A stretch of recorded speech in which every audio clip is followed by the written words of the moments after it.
ఈయన గారి మాటలు ఈయన హౌసింగ్ శాఖ మంత్రి కూడా ఏం మాటలు చెప్పాడో హౌసింగ్ మంత్రిగా ఒకసారి వినండి. ఈ రాబోయే 3.5 సంవత్సరాలలో తల తాకట్టు పెట్టైన 20 లక్షల ఇళ్లు ఈ రాష్ట్రంలో కట్టిస్తాము.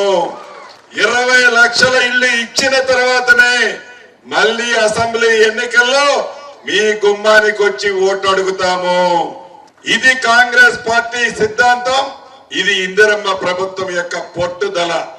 20 లక్షల ఇళ్లు కట్టిస్తాము, కట్టించినాకనే మీ గుమ్మానికి వచ్చి ఓట్లు అడుగుతాం. సగం సినిమా అయిపోయింది కదా. మరి కట్టాడా 10 లక్షల ఇళ్లు?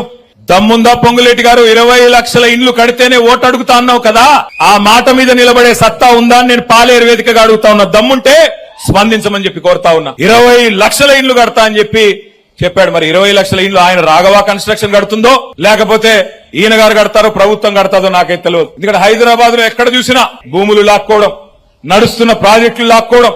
మరి ఆ 20 లక్షల ఇండ్లు ఏమన్నా సొంత ఆస్తులు అనుకుంటున్నాడా, సొంత కంపెనీతో కట్టిద్దాం అనుకుంటున్నాడా నాకైతే తెలియదు.